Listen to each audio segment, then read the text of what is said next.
Elena aceptó la propuesta de matrimonio la misma noche en que planeaba huir de Santa Milagro.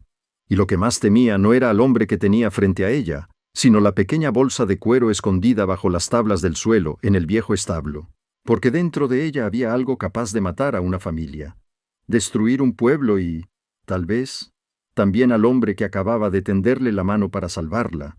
Santa Milagro se encontraba en el borde de una tierra, mitad arena, mitad pasto, donde el desierto no comenzaba realmente, pero tampoco cedía nunca ante la ternura.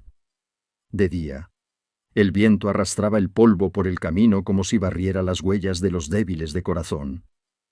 De noche, el cielo se abría tan ancho, tan alto, que hacía que uno se sintiera tan pequeño que hasta los dolores privados se volvían mudos. Elena Marín creció bajo ese cielo, con una madre que cosía para otros y un padre que murió en una disputa por el agua por la que nunca nadie fue acusado.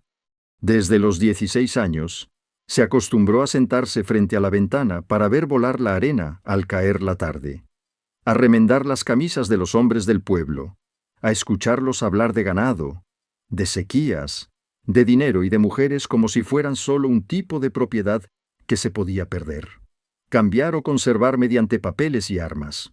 Cuando su madre enfermó gravemente y murió al comienzo de la temporada de frío el año pasado, Elena fue empujada casi directamente a los brazos de don Ramiro Salcedo, el mayor acreedor de la región, y quien les había prestado dinero para medicinas durante los últimos meses. Al principio, actuó como un benefactor. Mandaba traer carbón cuando llegaba el frío. Le daba más tiempo para pagar. Sonreía con esa clase de sonrisa que hace que las mujeres pobres siempre se sientan en deuda con la bondad de los hombres. Hasta que un día, entró en la pequeña casa de Elena. Se sentó en la silla que solía ocupar su padre, apoyó su bastón en el suelo y dijo muy suavemente que una joven sin protector, sin tierras, sin ganado y además endeudada, debía entender que la suerte rara vez llama 2 veces a la puerta. Luego le dijo que si Elena aceptaba ser su esposa antes de fin de mes, toda la deuda sería cancelada. No hubo amenazas a gritos, no se levantó ninguna mano, solo esa violencia educada que es aún más aterradora. La violencia que obliga a las mujeres a entrar por su cuenta en la jaula y, además, agradecer a quien cierra la puerta. Elena había planeado huir. No era una huida por romanticismo o esperanza deslumbrante.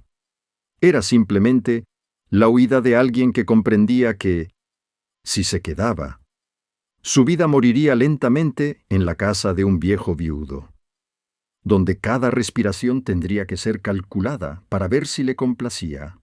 Pero 2 semanas antes de esa noche, mientras reparaba la silla de montar de un vaquero borracho que se había quedado dormido detrás del establo, escuchó accidentalmente cómo presumía de una transferencia de tierra sucia entre Ramiro Salcedo y el juez del condado. Él reía, diciendo que había firmas que los verdaderos dueños nunca habían visto, que había viudas que habían perdido sus hogares antes siquiera de entender que debían, que había fuentes de agua desviadas con dinero, y que todos los documentos originales estaban en una bolsa de cuero negro esperando a que la gente del condado los recogiera en la vieja estación de carruajes al final del valle. Elena no tenía intención de involucrarse en eso. Alguien como ella sabía que cuanto menos se sabe, más fácil es vivir. Pero entonces escuchó el nombre de su padre. El hombre dijo que el último caso de tierras era exactamente como el del viejo Marín hace años. Solo faltaba una firma mortal. En ese momento, la muerte de su padre, aquello que siempre llamaron un lamentable accidente, resurgió de repente como un animal que aún respira. La noche siguiente, Elena fue sola a la vieja estación de carruajes, solo para ver si era cierto. Encontró la bolsa de cuero bajo una tabla podrida, junto con documentos sellados, nombres, diagramas de acequias, firmas falsas y documentos que confirmaban una serie de deudas fantasma. También vio el nombre de su padre en un acta de hace más de 10 años, sujeta junto a una suma de dinero que pasó por las manos de Ramiro Salcedo. Ya no era una sospecha. la muerte de su padre. La casa a punto de ser embargada. La propuesta del anciano. Todo eran granos de arena de la misma tormenta sucia. Elena había escondido esa bolsa bajo el suelo de su establo, con la intención de llevarla en el tren nocturno hacia Santa Esperanza para buscar a un antiguo abogado de su madre. Pero justo la tarde en que se preparaba para partir, el hombre al que todo Santa Milagro llamaba el viudo de las arenas cruzó su puerta. Se llamaba Mateo Reyes. Era 12 años mayor que Elena. Había tenido esposa y una hija, y perdió a ambas por la fiebre del verano 3 años atrás. Desde entonces, vivía casi como una sombra con manos y pies. Salía por la mañana. Regresaba por la noche. Cuidaba los caballos alquilados para el rancho San Lázaro. No bebía en exceso. No miraba a las mujeres demasiado tiempo, y no dejaba que nadie entrara profundamente en su silencio. Hay hombres que están tristes de una manera que despierta compasión. Mateo estaba triste de una manera que hacía retroceder a los demás, porque esa tristeza era fría y cerrada como la piedra de un pozo profundo. Elena no era cercana a él. Solo habían intercambiado saludos algunas veces en el mercado. Una vez él la ayudó a llevar su mula herida a la sombra, y otra vez recogió el pañuelo que se le cayó en medio de una tormenta de arena sin decir nada más que 2 palabras: suyo. Sin embargo, esa tarde, él estaba de pie en su porche, con el sombrero en la mano, mirando de frente como alguien que había reflexionado lo suficiente antes de dar el paso. Dijo que Ramiro Salcedo acababa de declarar en la taberna que Elena sería su esposa el domingo. Elena respondió que eso no era asunto suyo. Mateo asintió, como si hubiera previsto esa reacción. Luego dijo la frase que hizo que la sangre de ella se detuviera. Si se casa conmigo antes del domingo, él ya no podrá tocarla. Sin preámbulos, sin rodeos. Solo una nueva salida colocada entre 2 abismos. Elena estuvo a punto de reír por lo absurdo del asunto. Un hombre que había enterrado a su esposa, a su hija y a su propio corazón. Venía de repente a proponer matrimonio a una mujer pobre que estaba siendo forzada a casarse. Pero Mateo no parecía un loco. Parecía alguien que le lanzaba la última cuerda antes de que la arena los tragara a ambos. Dijo que no lo hacía por lástima, tampoco por amor. Lo hacía porque sabía que Ramiro era la clase de hombre que, si no conseguía a una mujer, la aplastaría de otra forma, y porque le debía la vida al padre de Elena tras aquella disputa de hacía años. El propio padre de ella lo había salvado de un disparo perdido en la acequia norte. No pude salvarlo a él, dijo, con voz plana pero ojos más oscuros. Al menos puedo evitar que su hija caiga en manos de la misma calaña. Elena debería haber rechazado un matrimonio sin amor con un hombre extraño, frío y cargado de pasado. Pero recordó la bolsa de cuero bajo el suelo del establo. Recordó el nombre de su padre en los expedientes sucios. Recordó las palabras de Ramiro. Recordó que el tren nocturno podría no llegar a tiempo. Y lo más doloroso fue darse cuenta de que la propuesta de Mateo, aunque tosca y apresurada, era más limpia que todo lo que la vida acababa de ofrecerle. «¿Si acepto?», preguntó ella. «¿No me preguntará por qué tengo tanto miedo?». Mateo la miró durante mucho tiempo y luego dijo suavemente: «Lo haré. Pero no antes de sacarla del alcance de ese viejo». Esa noche, bajo el cielo del oeste lleno de estrellas frías, Elena dijo sí ante el anciano párroco en la pequeña capilla a las afueras del pueblo. Sin vestido de novia, sin música, sin nadie que los bendijera más que el sonido del viento pasando entre las columnas. Pero cuando el viejo anillo de plata de la madre de Mateo tocó su mano, Elena comprendió que todo apenas comenzaba. La casa de Mateo estaba a casi 1 hora de camino a caballo de Santa Milagro, en el borde de las dunas bajas donde la tierra empezaba a volverse de un amarillo quemado y los arbustos de cactus crecían escasamente como puntos de resistencia. No era un gran rancho, solo una casa larga de madera, de techo bajo, un establo para 4 caballos, un pozo profundo, algunos surcos de hierbas secas y un molino de viento que había chirriado durante años. Pero al entrar en aquel lugar en su extraña noche de bodas, Elena tuvo la sensación de que aquella no era la casa de un hombre solitario, sino el lugar donde alguien una vez intentó vivir con tanta decencia, que lo arregló todo para que otros se quedaran, antes de que la vida se los arrebatara. Las pruebas estaban por todas partes. Un taburete bajo junto a la ventana como para alguien que solía coser. Una pequeña taza de esmalte azul con el borde astillado pero impecable. Muñecas de trapo viejas en un estante alto y una manta de flores doblada pulcritud al pie de la cama en la habitación que Mateo dijo que ella podía usar. Él no explicó nada de eso. Solo dejó la lámpara de aceite. Dijo que había agua caliente en la cocina y que la cerradura trasera estaba rota. Así que recordara poner una silla contra la puerta. Sin palabras dulces, sin contacto innecesario. Luego retrocedió exactamente la distancia necesaria para que Elena comprendiera que su propuesta no era otra trampa. Precisamente eso la confundió más. Este hombre era demasiado diferente a los hombres de los que había aprendido a desconfiar. La primera mañana en casa de Mateo, se despertó con el sonido del viento de arena golpeando los postigos y el olor a café cargado. En la mesa de la cocina ya había pan de maíz, un tazón de avena y una nota escrita con letra nítida y firme. Estoy en el establo. No salgas descalza al patio. La arena temprana tiene espinas. Solo esa frase bastó para que el corazón de Elena se ablandara de una manera que le resultaba molesta. No quería deberle nada a ningún otro hombre. Pero la bondad silenciosa suele ser la más difícil de resistir. Todo ese día, Santa Milagro habló de su boda. El peón del rancho San Lázaro que pasó a recoger una silla de montar la miró con ojos curiosos. La anciana que vendía jabón en el mercado. Al enterarse, le dijo a Rosario, la mujer que ocasionalmente ayudaba a Mateo con la cocina, que a veces Dios ama a las mujeres pobres de maneras extrañas. Y Ramiro Salcedo envió exactamente un ramo de flores blancas, con una tarjeta que solo decía 4 palabras. Tengo muy buena memoria. Cuando Elena lo leyó, sus manos se enfriaron.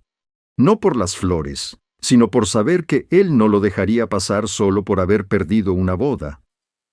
Mateo miró el ramo, tomó el hacha de cortar leña, partió el jarrón por la mitad y lanzó todo al montón de arena detrás de la casa.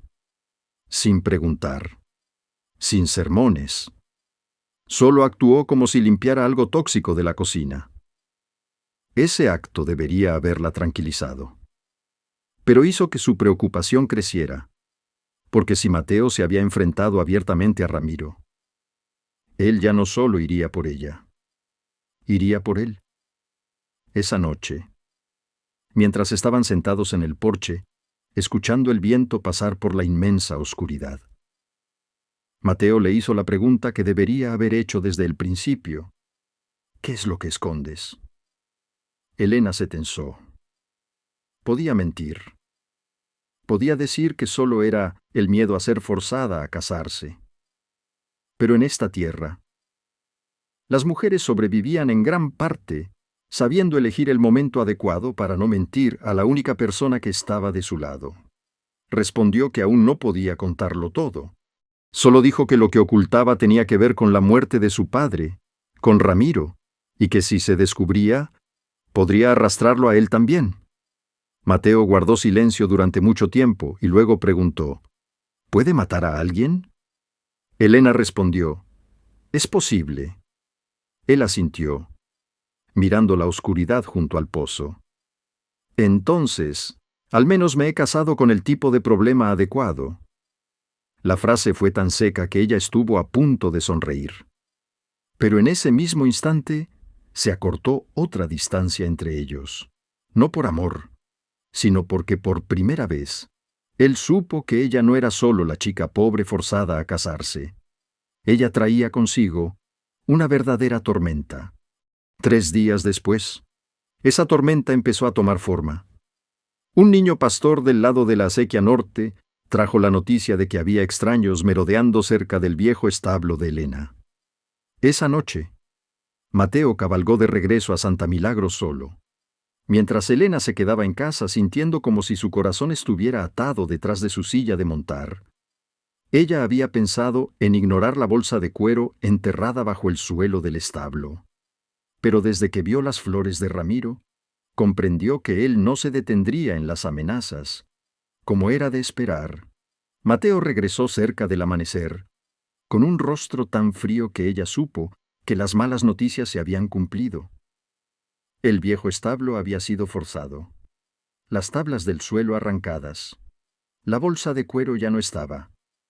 Sin embargo, quizás buscaron con prisas, porque pasaron por alto un pequeño sobre atrapado profundamente entre 2 maderos. Mateo le entregó ese sobre. Dentro había un mapa de las acequias de la región norte, con una cruz roja marcada en un pozo seco detrás del antiguo almacén del condado, y una nota escrita con una letra extraña. El original está bajo la arena, donde se enterró la primera promesa. Elena miró las letras y se le cerró la garganta. No era la letra de su padre, ni de nadie de la familia Salcedo, pero supo de inmediato a dónde podía referirse. 10 años atrás, cuando era niña y su padre aún vivía. Él la llevó a la zona de arenas blancas cerca de la colina de Loma Seca, al lugar donde prometió cavar un pozo propio para que su madre no tuviera que ir lejos a por agua. Nunca pudo cavarlo. Tras su muerte, el lugar quedó como un arenal baldío con una estaca de madera podrida clavada de lado. La primera promesa, muy probablemente, era esa. Significaba que alguien, tal vez su padre o alguien que lo conocía, había escondido el original de los expedientes allí desde hacía más tiempo del que ella imaginaba. Pero también significaba que de ahora en adelante Ramiro no solo sabía que ella escondía papeles, también sabía que ella intentaba encontrar el resto. Mateo, tras escuchar su explicación, dijo que debían partir de inmediato antes de que amaneciera del todo. No podían esperar al condado. No podían pedir ayuda al párroco. No podían involucrar a Rosario. Si el original estaba realmente bajo la arena en Loma Seca, debían obtenerlo antes que Ramiro. Elena miró al hombre que acababa de regresar de una larga noche con los ojos aún enrojecidos por el polvo del viento, y vio más claro que nunca cómo el destino los había unido. Un matrimonio, nacido de la desesperación, se transformaba ahora en un viaje en el que cada paso podía desenterrar sus pasados. Aún no lo amaba. No se atrevía. Pero en medio de este oeste frío y vasto, el hecho de que alguien dijera «tenemos que ir» en lugar de «arréglatela sola», fue suficiente para que un rincón de su corazón, que creía seco, vibrara levemente. Y esa pequeña vibración era precisamente lo que más la asustaba. Loma Seca se encontraba al suroeste de Santa Milagro, donde la arena empezaba a superar al pasto, y el viento ya no traía olor a tierra húmeda sino solo a sol, polvo y piedras calientes. El camino hacia allá no era propiamente un camino, sino rastros de ruedas viejas que aparecían y desaparecían bajo los matorrales de espinas y los arenales deslumbrantes. Mateo conducía el carro lento pero firme, mirando de vez en cuando hacia el horizonte como alguien más acostumbrado a vivir con el peligro que con los relatos. Elena estaba sentada a su lado, aferrando la pequeña bolsa con agua y la navaja plegable de su madre, con la mente dando vueltas entre el miedo y decenas de preguntas. Sabía que debía agradecerle. También sabía que no tenía derecho a arrastrarlo más profundamente al fango de su familia. Pero cada vez que miraba aquel perfil endurecido bajo el ala del sombrero, sentía que palabras como «no tienes que hacer esto» resultaban débiles y erróneas. Porque ya lo estaba haciendo, no por obligación, sino por elección. A mitad de camino, cuando se detuvieron para que los caballos descansaran junto a un afloramiento rocoso bajo. Mateo hizo la pregunta, que la sorprendió.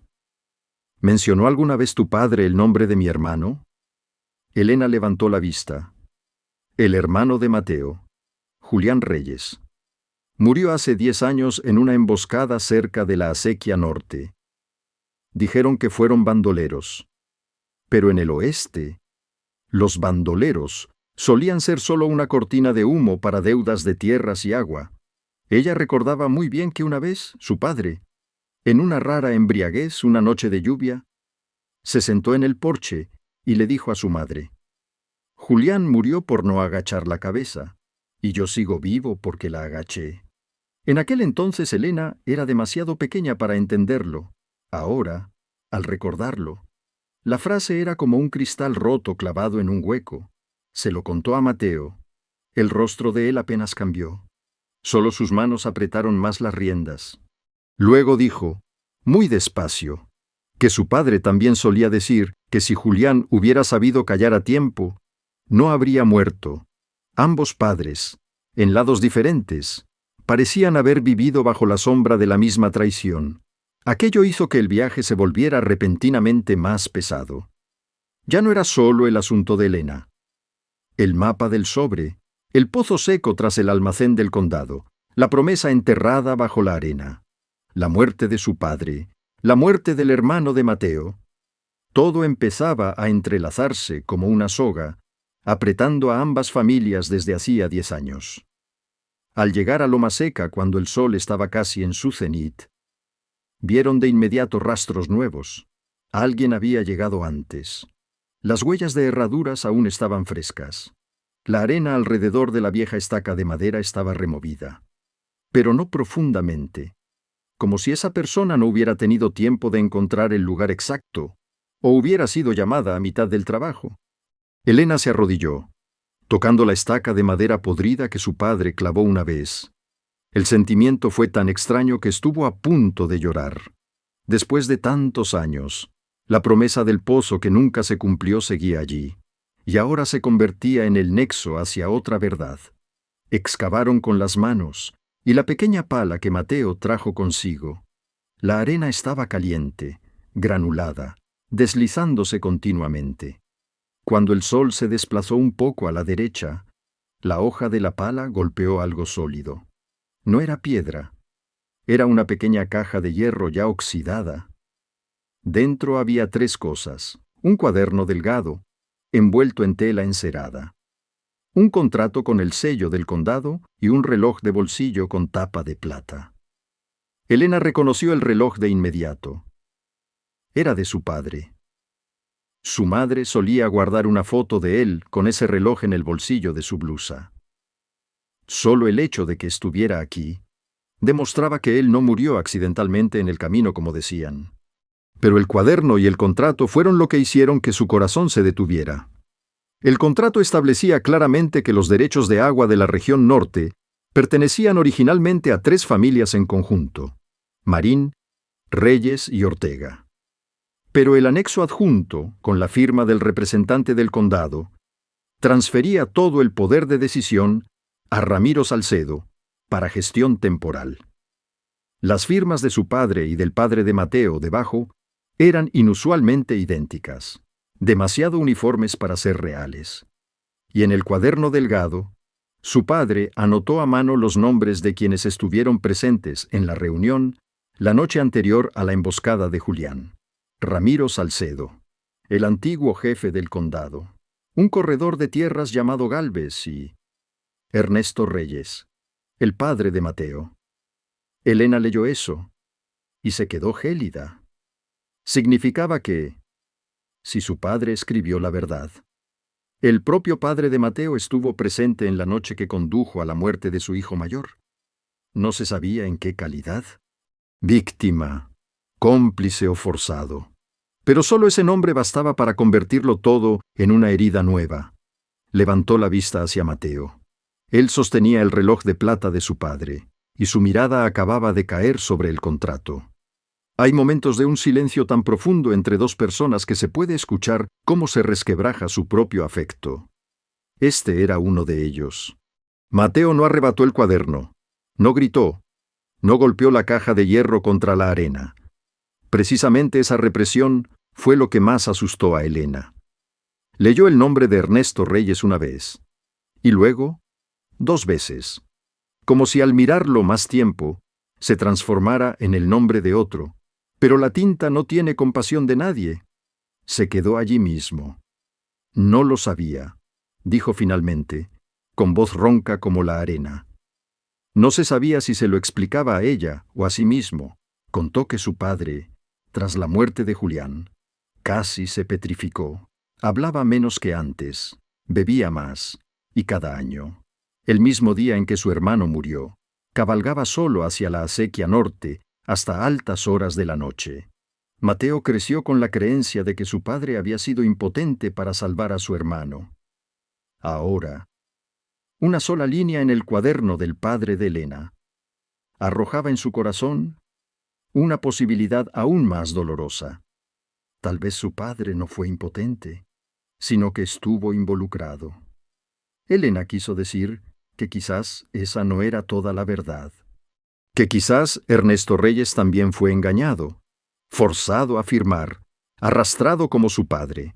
Pero el consuelo sonaba demasiado barato frente al rostro del hombre que estaba de pie entre el viento de arena con un pasado recién arrancado de la tierra que había pisado toda su vida. Y entonces, justo cuando ambos aún no habían tenido tiempo de procesar este nuevo dolor, el sonido de cascos de caballos resonó desde la ladera de arena al este. No era uno, al menos 3. Mateo levantó la cabeza de golpe, guardando tanto la caja de hierro como el cuaderno en la bolsa de cuero. «Nos siguen», dijo. Ya no había tiempo para el impacto, ni para preguntas sobre su padre. Subieron al carro. Dieron la vuelta a los caballos y se lanzaron por la pendiente de arena recién excavada. El sonido de los cascos detrás era cada vez más cercano. Elena se volvió y solo alcanzó a ver las sombras de 3 jinetes recortadas contra el cielo blanco y brillante, uno de los cuales tenía exactamente la figura corpulenta y recta de la mano derecha de Ramiro. Ahora el secreto ya no yacía inmóvil bajo la arena. Estaba en su carro, ardiendo como el fuego. Y al mismo tiempo, entre Elena y Mateo, también había otro secreto mucho más doloroso. Acababan de saber que sus pasados no estaban en bandos opuestos tan claros como pensaban. Estaban sucios y entrelazados. Eso los obligaba a aferrarse el uno al otro para sobrevivir. Pero también era suficiente para que cualquier confianza recién nacida empezara a ser probada de verdad. Corrieron hasta que el sol cayó más bajo y la arena frente a ellos empezó a teñirse de un bronce oscuro.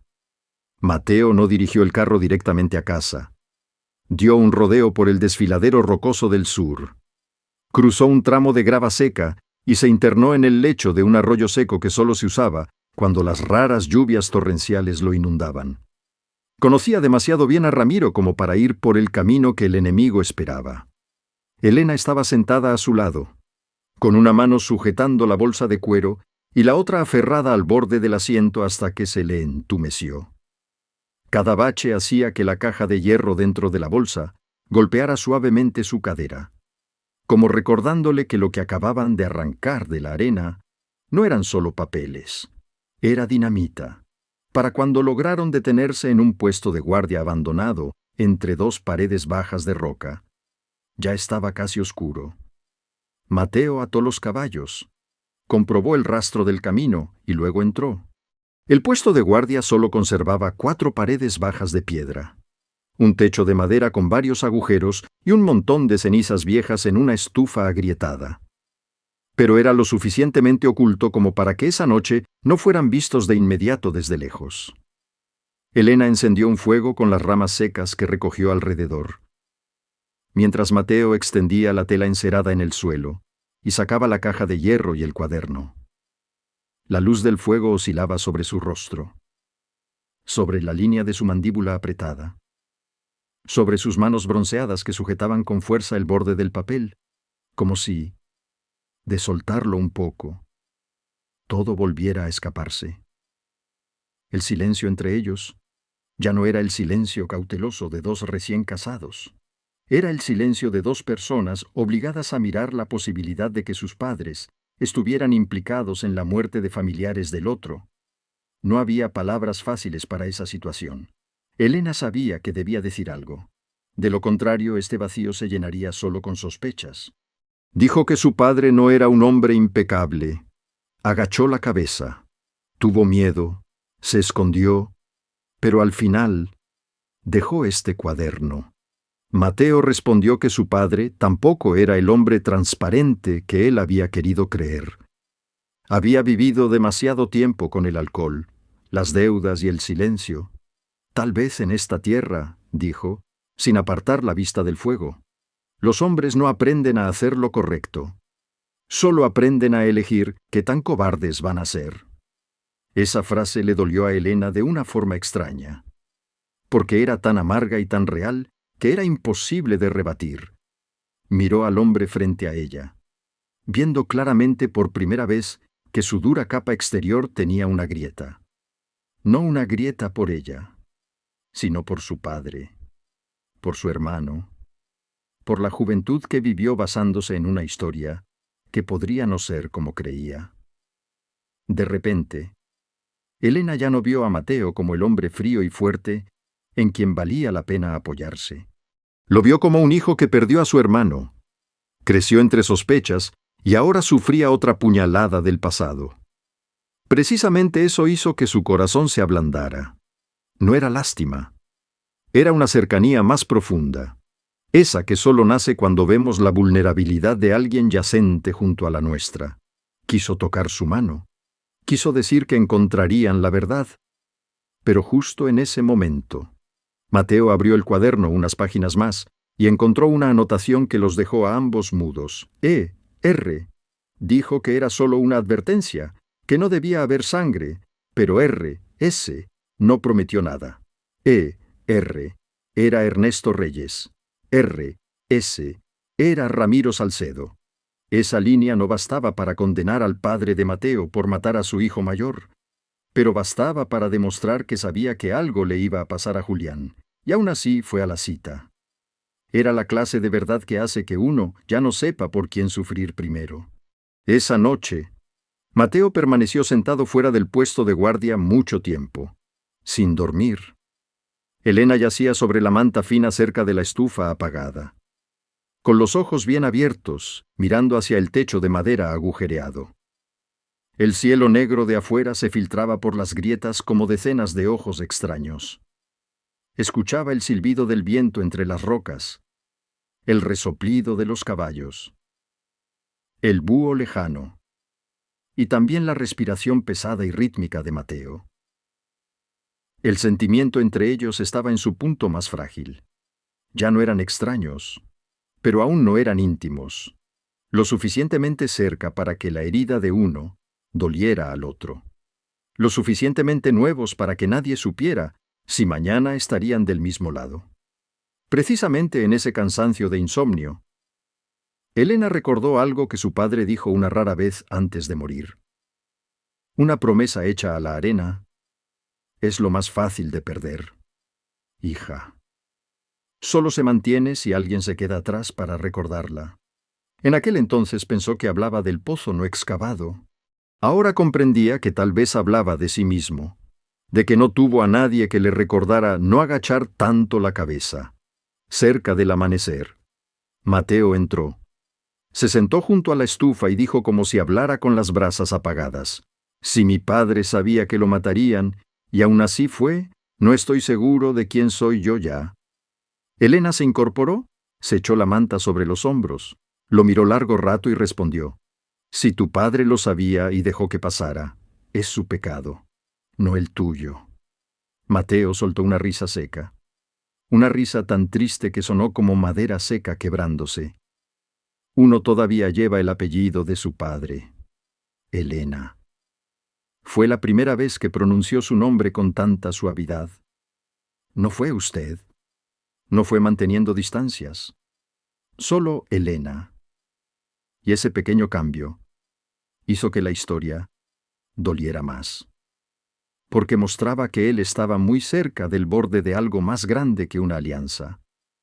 Mientras el pasado de ambas familias resurgía como una sombra que se negaba a morir. Elena no lo pensó mucho. Extendió la mano y la puso sobre la de él, que descansaba en el suelo de piedra.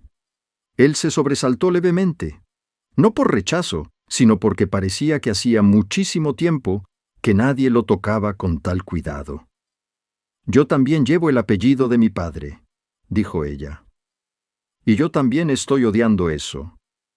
Si nos soltamos solo por lo que ellos hicieron, entonces Ramiro gana una vez más». El aire entre ellos cambió de repente. Nadie le dio nombre a lo que estaba surgiendo, pero ya tenía forma, un vínculo que ya no se basaba solo en la necesidad de sobrevivir. Una semilla de confianza dolorosa, frágil, pero real. Mateo le apretó la mano por un breve instante, y luego la soltó, como si temiera ir demasiado lejos. Y justo entonces, desde el arroyo seco, llegó un sonido de pisadas y una voz de hombre ronca llamó suavemente: «Mateo, no dispares. Soy tu padre». Ernesto Reyes los había rastreado incluso antes de que llegara el alba. Y cuando cruzó el umbral del puesto de guardia, con el rostro envejecido por el polvo, el alcohol y la culpa, Elena comprendió que la parte más importante del secreto finalmente los había alcanzado. Ernesto Reyes no se parecía a la imagen que Elena tenía de un hombre que contribuyó a abrir la puerta a la tragedia. Parecía más viejo de lo que era. Su espalda ya no estaba recta. Sus manos temblaban ligeramente al quitarse el sombrero. Y sus ojos grises eran como los de Mateo, pero más turbios, más cansados, como si hubiera perdido demasiadas temporadas de sueño tranquilo. Precisamente, eso hacía que su aparición fuera más incómoda. Uno siempre quiere que el culpable parezca lo suficientemente despreciable para que sea fácil odiarlo. Pero Ernesto entró en el puesto de guardia como la sombra misma del arrepentimiento. Mateo se puso en pie de un salto al escuchar la voz de su padre. No hubo escena de padre e hijo abrazándose, ni palabras de afecto. Solo dos hombres con el mismo color de ojos, mirándose a través de una capa de polvo del tiempo y una muerte que nunca fue enterrada adecuadamente.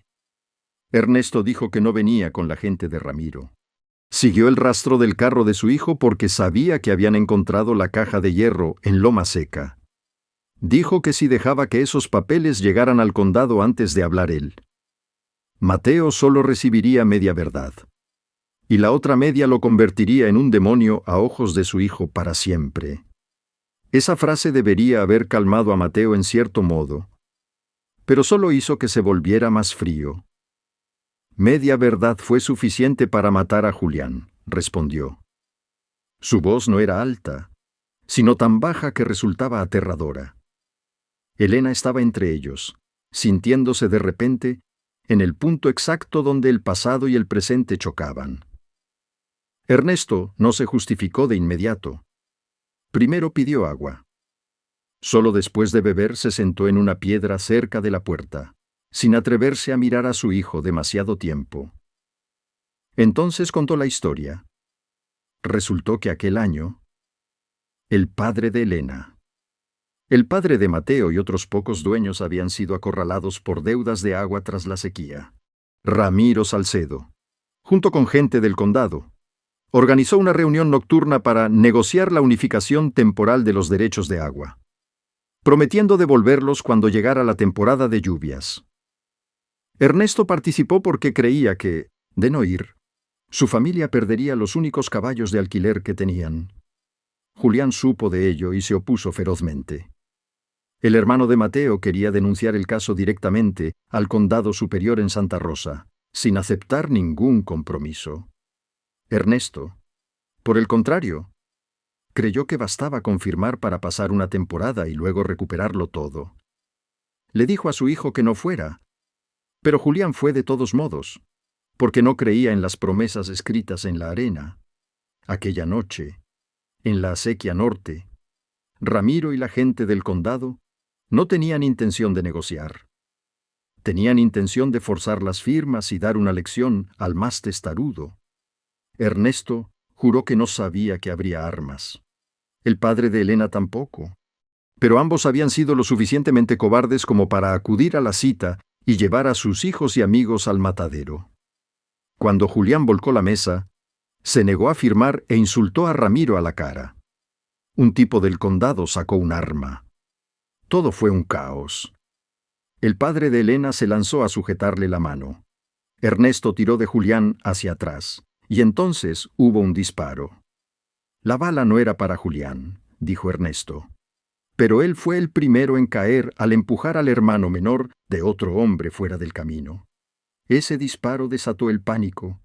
Unos corrieron, otros cayeron a la acequia, otros firmaron desesperadamente lo que les pusieron delante solo por sobrevivir.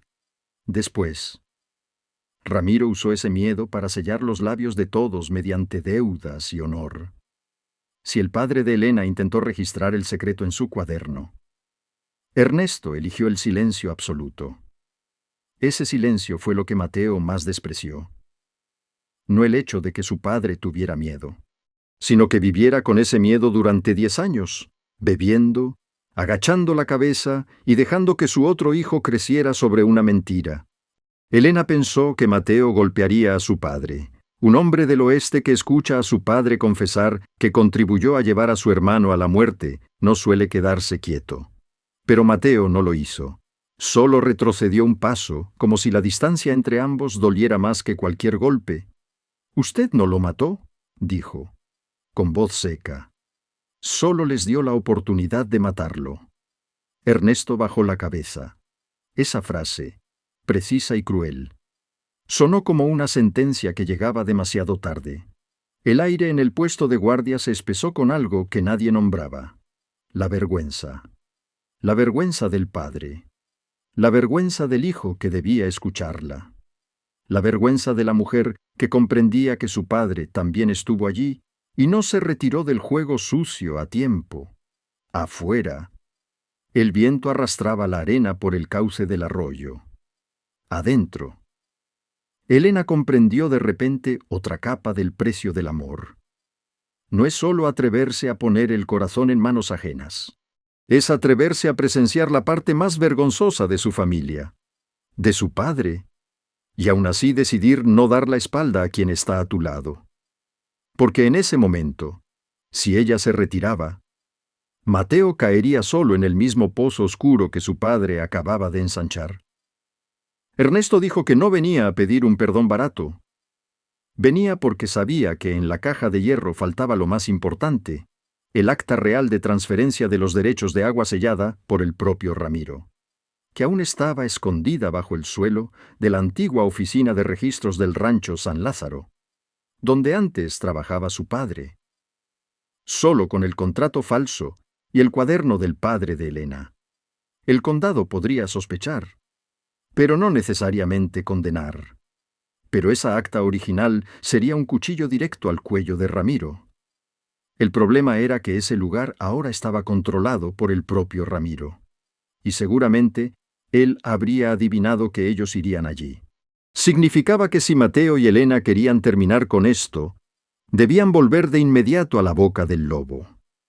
Ernesto pidió ir con ellos, no para redimirse fácilmente, sino porque solo él sabía exactamente dónde estaba el hueco en el suelo.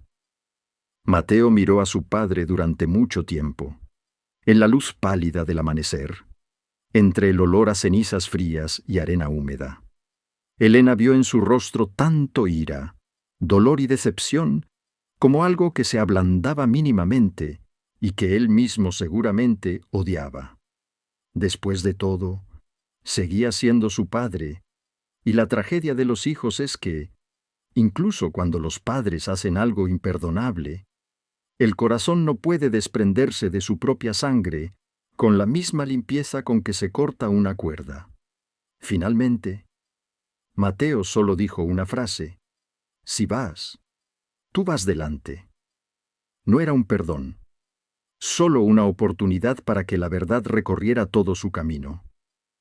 Fue entonces cuando Elena comprendió que este viaje ya no era solo cosa suya, Se había convertido en la tarea de 3 supervivientes de 2 familias que debían cruzar juntos el arenal de las promesas y la cobardía de antaño.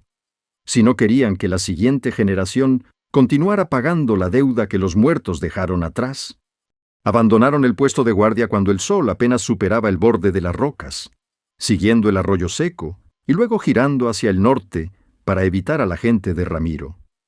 Ernesto montaba el viejo caballo castaño.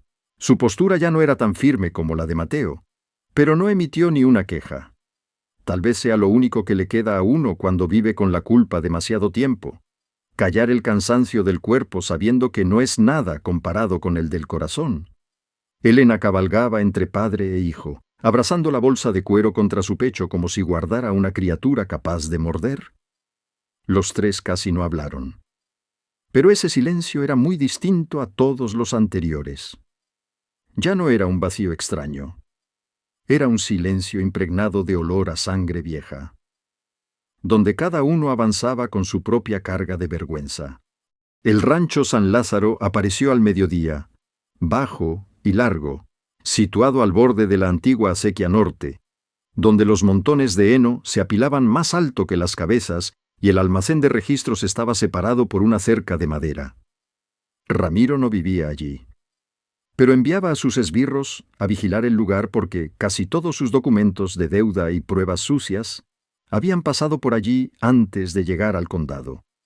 Según Ernesto, bajo el suelo del viejo almacén había un hueco de madera para esconder los recibos reales, que solo se abría si se conocía el resorte en la columna central. No era difícil imaginar que Ramiro había aprendido a usar ese lugar como otros usan una caja fuerte. Su plan no parecía heroico. Mateo y Elena esperarían tras unos cactus bajos en la parte trasera, mientras Ernesto entraría primero como antiguo empleado pidiendo recoger algunas pertenencias. Si no despertaba sospechas, les abriría la puerta trasera después. Si lo descubrían, al menos atraería la atención de los guardias lejos de ellos. Elena odiaba ese plan, no porque fuera malo, sino porque les daba a los reyes otra oportunidad de elegir entre huir o enfrentarse, la elección que debieron tomar 10 años atrás. Cuando Ernesto bajó del caballo ante la puerta, sus hombros parecieron encogerse. Se volvió a mirar a Mateo una vez, con una mirada llena de algo que parecía a la vez una súplica y una despedida, lo que obligó a Elena a desviar la vista. No sabía si este padre merecía compasión, pero comprendía que el hombre que estaba a su lado sufría de una forma que no podía nombrar. Los 2 guardias de la puerta reconocieron a Ernesto. Se burlaron de él, pero lo dejaron entrar tras unas breves palabras rudas. La espera posterior fue como una tortura. El viento no era fuerte, pero bastaba para que el pasto seco rozara entre sí sonando como pasos furtivos. Mateo estaba apoyado en una rodilla, sin apartar la vista del almacén. Elena estaba sentada contra el terraplén bajo, sintiendo los latidos de su corazón en los oídos. En ese momento, se dio cuenta de que el sentimiento que tenía por él había cambiado de forma por completo.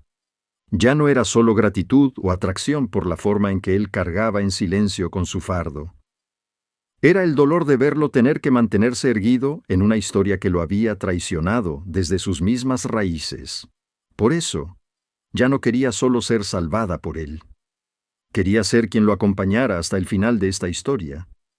Fuera cual fuera ese final. La puerta del almacén finalmente se abrió una rendija. Solo lo suficiente para que una persona se deslizara. Mateo hizo una señal y ambos corrieron bajo el sol abrasador. Dentro del almacén, el olor a heno, madera podrida y tinta vieja se mezclaba de forma asfixiante. Ernesto estaba junto a la columna central, pálido como la muerte. Apenas había abierto el hueco a medias cuando un grito resonó en el patio delantero. Los habían descubierto. Mateo no preguntó. Se arrodilló. Metió la mano en el hueco y sacó un paquete envuelto en tela encerada junto con 2 libros de contabilidad adicionales. Solo con ver el sello del condado en el borde del papel, Elena supo que habían encontrado lo que necesitaban. Pero antes de poder alegrarse, un disparo sonó fuera. Todo el almacén vibró levemente, como si el mismo aire se hubiera desgarrado. El guardia de la puerta había llamado a refuerzos. Ya no había una salida pacífica. Ernesto empujó a Mateo hacia la puerta trasera. Con voz ronca: «Váyanse. Yo los detendré». Esta vez Mateo no dudó como en el puesto de guardia. Tal vez sabía que hay momentos en los que ser un hijo no te deja ninguna opción limpia. O se quedaba con su padre, y morían los tres. O lo dejaba elegir un acto de valentía tardío. Elena iba a decir que todavía tenían una ruta alternativa, pero justo entonces, el segundo guardia apareció en la puerta lateral con el arma en la mano. Mateo se abalanzó sobre él, y el impacto fue tan fuerte que una pila de cajas se derrumbó. Elena retrocedió abrazando el paquete de papeles, con la mente zumbando por el sonido de la sangre corriendo por sus venas. Ernesto agarró una pala de mango corto que había cerca y golpeó la mano del otro hombre. Luego se volvió hacia Elena gritándole que huyera por la puerta trasera. Su voz ya no era el temblor de un anciano débil. Era la voz de alguien que finalmente estaba en el lugar donde debió estar 10 años atrás. Elena tiró de Mateo, que acababa de derribar a su oponente, pero tenía una herida en la sien por el golpe de una culata. Salieron corriendo por la parte trasera del almacén, cruzando el pastizal bajo. Detrás, sonaron 2 disparos más. Solo 2. Pero suficientes para que Elena supiera que se acababa de pagar otro precio. Corrieron sin atreverse a mirar atrás hasta llegar a una acequia seca, a casi media milla del rancho. Cuando finalmente se detuvieron, Mateo estaba encorvado, respirando como si alguien le apretara los pulmones. La sangre de su sien bajaba por el cuello de su camisa. Elena lo sostuvo, temblando tanto que tuvo que morderse el labio para poder vendarle la cabeza con su pañuelo. Solo cuando su respiración se calmó un poco, él levantó la vista. La mirada que le dirigió dolió más que cualquier herida. No era porque Ernesto pudiera haber muerto, sino porque la parte más dura de él, la parte construida sobre la ira hacia su padre, acababa de resquebrajarse por el acto final de ese hombre. Las personas que viven demasiado tiempo del resentimiento a veces temen más el perdón que la pérdida, porque el perdón les obliga a tocar el afecto que aún yace bajo los escombros. Mateo no lloró. Solo se sentó en el borde de la acequia, mirando al vacío. Elena se sentó a su lado, aferrando el paquete de papeles, comprendiendo que aquel no era solo el clímax del secreto.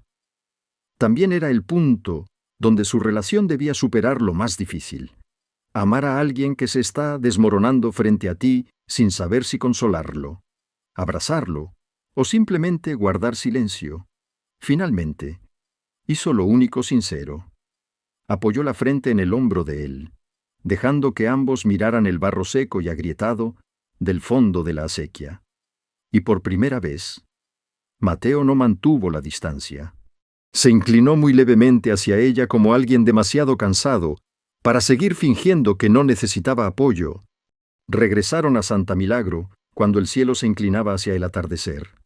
Agotados, polvorientos, trayendo consigo el paquete de papeles reales y una pérdida que aún no habían tenido tiempo de nombrar.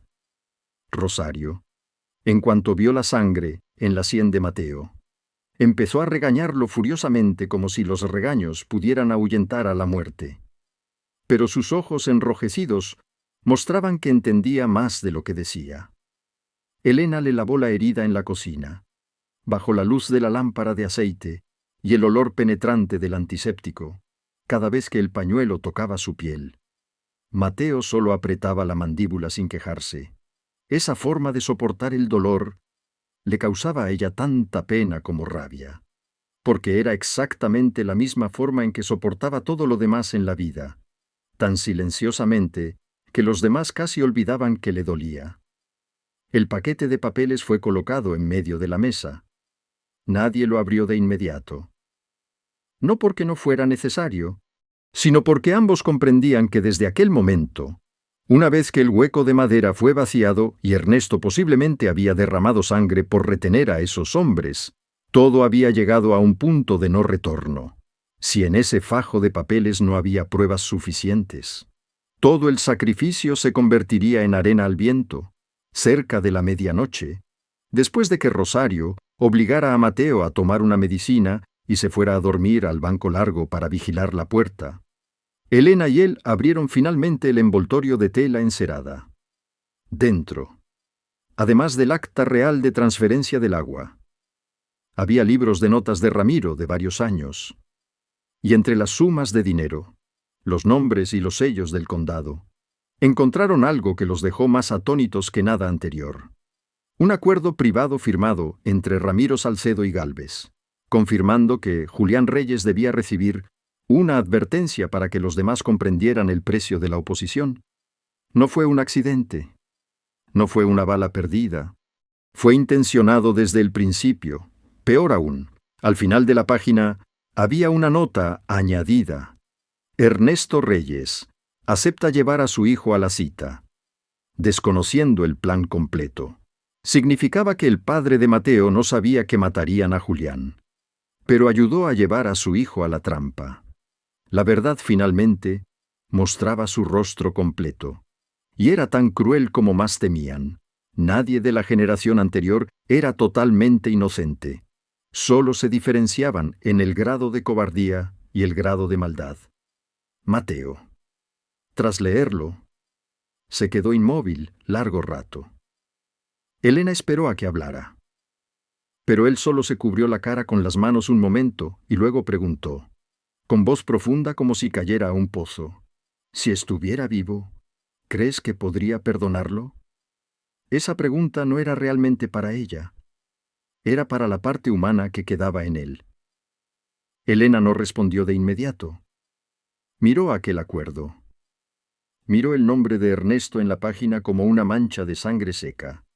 Luego dijo lo único en lo que creía: hay personas que no merecen ser perdonadas de inmediato, pero uno puede elegir no dejar que sus pecados sigan viviendo en nosotros. Mateo cerró los ojos. Al abrirlos, estaban rojos pero secos. Tal vez fue ese el momento en que realmente cambió. No cuando supo que su padre estaba implicado, sino cuando comprendió que no viviría el resto de su vida solo como la sombra de una traición. Decidieron que a primera hora de la mañana llevarían todos los documentos al párroco y luego directamente a Santa Rosa para entregárselos a la notaria adjunta Teresa Molina, a quien Rosario había mencionado como una espina clavada en la garganta de los terratenientes corruptos. No había otro camino, y fue precisamente esa noche cuando el plan quedó claro, cuando aquello que habían evitado desde el principio finalmente se interpuso entre los dos. Mateo le dijo que, una vez que todo terminara, Elena no le debería nada. Ella podría ir a donde quisiera, cambiar su apellido, su vida, llevarse su parte recuperada y dejar esta región de arenas. Esas palabras deberían haberla aliviado. Pero su pecho le dolió como si alguien lo presionara con fuerza. ¿De verdad crees que solo estoy aquí por una deuda?, preguntó ella. Mateo guardó silencio, porque ambos sabían que esa pregunta ya no era sobre gratitud. Era sobre algo más grande por lo que habían estado rondando desde el comienzo. Elena no tenía intención de decirlo en ese momento, no en una cocina que aún olía a medicina, tras un día de sangre y polvo, pero la vida rara vez ofrece el momento perfecto para confesar algo verdadero. Se puso en pie, caminó hacia la ventana y se volvió para mirar al hombre sentado bajo la lámpara de aceite, con la frente vendada, los ojos cansados y los hombros cargados de pasado. Esa imagen le hizo comprender que si seguía callando, se arrepentiría tanto como su padre por lo que dejó atrás. «Tengo más miedo de perderte a ti que de perder frente a Ramiro», dijo suavemente. La primera frase que salió de su boca cambió todo el espacio entre ellos.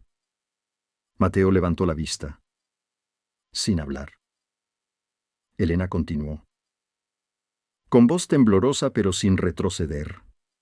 Desde el día en que se casó con él, Lo que se suponía que era solo un trato de supervivencia, se había convertido gradualmente en algo que ya no podía controlar.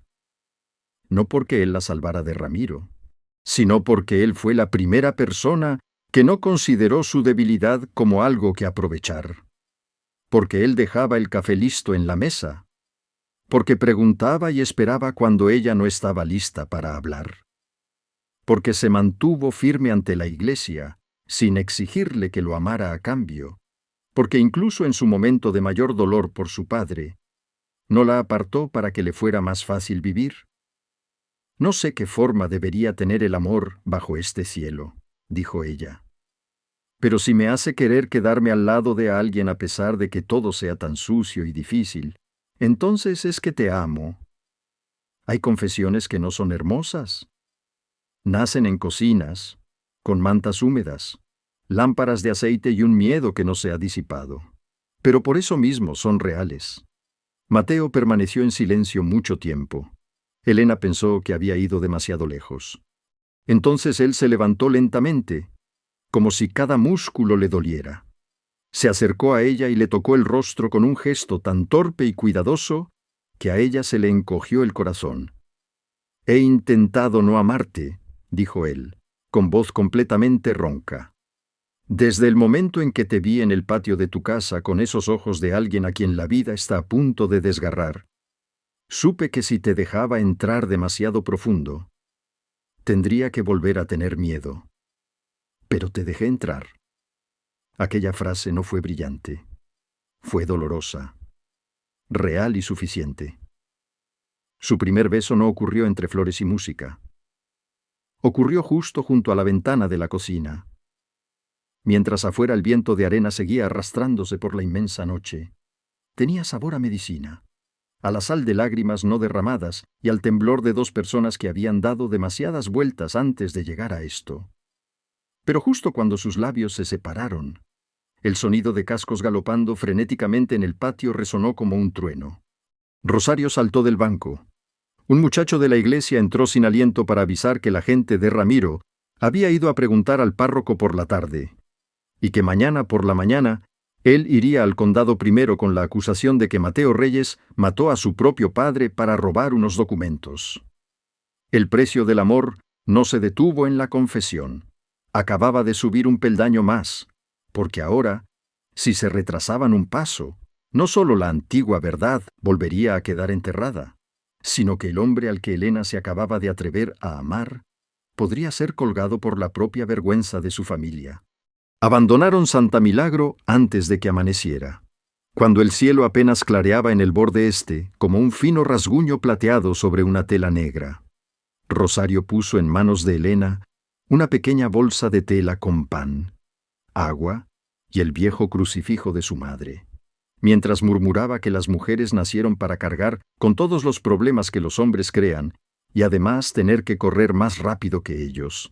Pero al abrazar a Elena, sus manos apretaron con fuerza. El párroco ya se había adelantado un tramo para avisar a Teresa Molina. Mateo conducía el carro. Su brazo herido le dolía tanto que cada vez que pasaban por un bache de piedra, el color de sus labios se volvía un poco más pálido.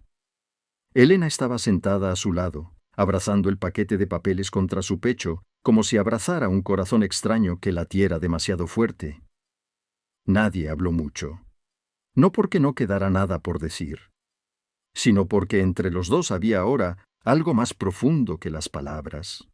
Habían dicho lo necesario la noche anterior. De ahora en adelante, el resto era acción. El camino a Santa Rosa era largo, polvoriento y con el viento en contra. Pero fue precisamente en ese viaje en carro cuando Elena se dio cuenta de la diferencia entre huir y avanzar hacia lo que se debe enfrentar.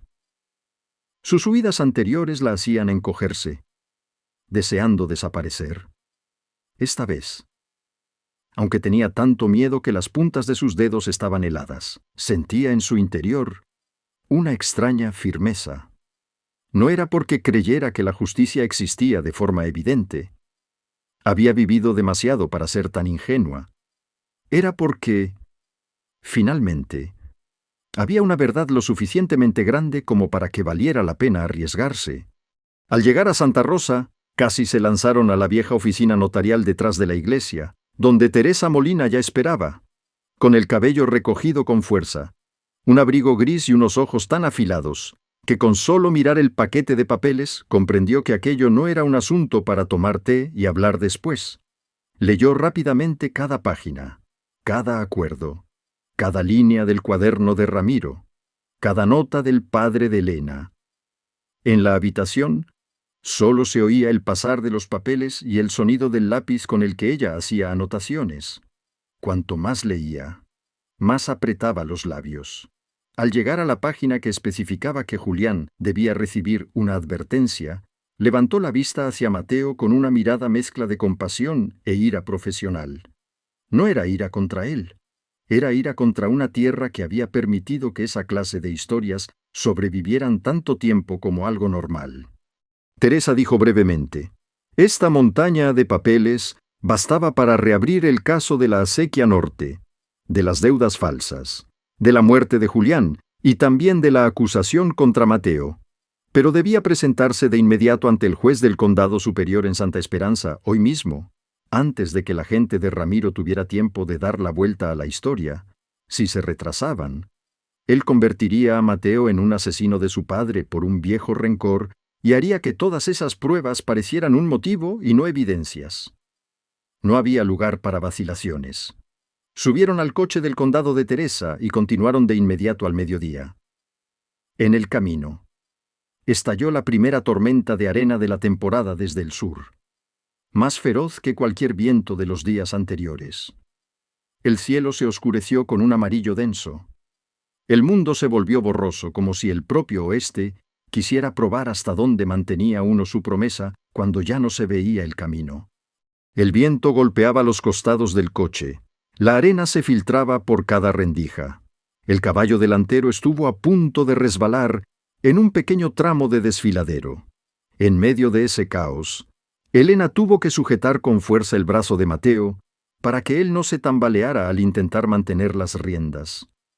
Él la miró a través de la fina capa de arena que cubría sus pestañas y sonrió muy levemente. Una sonrisa cansada pero real. Tal vez solo quienes han pasado por la noche más larga comprenden que la felicidad a veces no aparece como una gran luz. Solo es el hecho de que, en medio de la tormenta, todavía haya una mano que sujetar. Santa Esperanza los recibió con su sede del condado grande. Pasillos largos y rostros acostumbrados a ver las disputas de tierras como áridos números. Pero Teresa Molina no dio oportunidad a nadie de ser lento. Entregó el expediente directamente en manos del juez principal. Exigió su sellado inmediato. Llamó a un escribano y leyó públicamente los párrafos clave ante 3 testigos independientes. Eso hizo que Ramiro, que acababa de llegar poco antes con su acusación preparada, no tuviera tiempo de girar la historia a su antojo. Estaba de pie al fondo de la sala de vistas temporal, con su abrigo negro limpio de polvo y su bastón firmemente sujeto. Pero por primera vez, sus ojos perdieron su aire de suficiencia. Cuando se leyó el acuerdo real, cuando la frase «Julián Reyes debe recibir una advertencia» resonó en la sala, cuando se registraron los nombres de las familias estafadas y cuando el cuaderno mostró cómo el padre de Elena y Ernesto fueron coaccionados, toda su fachada de benefactor se resquebrajó ante la ley. Ramiro siguió negándolo. Siempre fue el tipo de hombre que niega hasta el final, porque su vida le había recompensado demasiadas veces el negar con éxito. Pero desde aquel momento, la balanza había cambiado. Teresa llamó a declarar a Mateo Ruiz y al párroco. El párroco relató la confesión tardía del padre de Elena. Mateo Ruiz confirmó que el rancho San Lázaro custodiaba el almacén de papeles sucios. Y finalmente, quien hizo que toda la sala quedara en silencio fue Ernesto Reyes. No murió en el rancho, como Elena temía. Fue herido en el hombro. Pero un pastor lo llevó a Santa Rosa durante la noche, y Teresa lo mantuvo oculto hasta el momento preciso. Entró en la sala con la apariencia demacrada de alguien que lo ha perdido casi todo, pero que finalmente decidió no llevarse más secretos a la tumba. Declaró todo. Declaró sobre la noche de la acequia norte, sobre la falsa cita de negociación, sobre Ramiro, sobre su propia cobardía y sobre cómo vio a Ramiro hacer la señal al hombre del condado para que desenfundara antes de que Julián cayera. Aquella declaración fue el disparo final contra el imperio de arena de Ramiro. Tras ella, el juez no pudo demorarlo más. La orden de arresto temporal se firmó allí mismo. Ramiro Salcedo, el hombre que creyó que podía vivir toda su vida mediante firmas falsas y el miedo ajeno, fue finalmente esposado no en medio de un campo o una taberna, sino en la misma sala donde creía que su dinero bastaba para torcerlo todo. Miró a Elena al pasar, con una mirada todavía tan venenosa como siempre, pero por primera vez, en esa mirada había algo más: impotencia. Después de todos los trámites, declaraciones y sellos, regresaron a Santa Milagro al tercer día. Ninguno de ellos volvió a ser la misma persona. Ernesto se quedó en Santa Esperanza para seguir testificando, sin pedirle perdón a Mateo ni una sola vez. Tal vez comprendía que hay heridas que uno no tiene derecho a pedir que otros sanen. Teresa regresó a su distrito con la promesa de reclamar los derechos de agua para las familias robadas y reabrir el expediente de la muerte de Julián. Rosario lloró más fuerte que nunca al ver que Elena y Mateo cruzaban la puerta con vida. Y la pequeña casa al pie de las dunas, donde todo comenzó con una propuesta de matrimonio desesperada, se volvió distinta de repente, no porque el peligro hubiera desaparecido por completo. La vida rara vez es así de limpia, sino porque bajo ese techo, entre la cocina, el pozo y la cerca tosca, dos personas que una vez pensaron solo en refugiarse mutuamente para sobrevivir, habían encontrado realmente lo que no se atrevían a esperar. Una tarde de final de temporada, cuando la arena estaba más quieta, el viento más suave y el cielo tan alto y azul que dolía la vista. Mateo llevó a Elena a la colina baja que miraba hacia la zona del pozo que su padre prometió cavar. El sol estaba cayendo, y la luz dorada se extendía sobre la tierra como miel derramada. Permaneció a su lado mucho tiempo antes de decir: «El día que dijiste que sí, pensé que solo te estaba protegiendo de un viejo. No sabía que estaba reabriendo la tumba de mi propia familia. Tampoco sabía que terminaría amándote de una forma que hace que todo sea tan doloroso como valioso». Elena lo escuchó y sintió que su corazón se calmaba como si la última fiebre acabara de remitir. No necesitaba palabras más grandes. Porque después de todo lo que habían pasado, su amor ya no era algo que decorar con lenguaje. Era una verdad probada con acciones, con sangre, con el hecho de no haber huido cuando el pasado saltó para morder el presente. Le tomó la mano. Miró hacia el arenal, que una vez enterró la promesa de su padre, y dijo suavemente: «Las promesas de arena, al final, no se disipan del todo. Solo hace falta que alguien esté dispuesto a quedarse para guardarlas». Mateo le apretó la mano, con suavidad pero con firmeza. Y bajo el cielo del oeste que se teñía de rojo en el horizonte, entre el olor al pasto seco, la tierra caliente y el viento que amainaba, Elena comprendió que hay promesas nacidas en la arena que parecen destinadas a perderse en cuanto el viento cambia. Pero si hay dos personas que permanecen juntas, que miran de frente a la verdad y que no permiten que el miedo decida por sus corazones, entonces incluso la arena puede conservar sus huellas por más tiempo del que nadie imagina.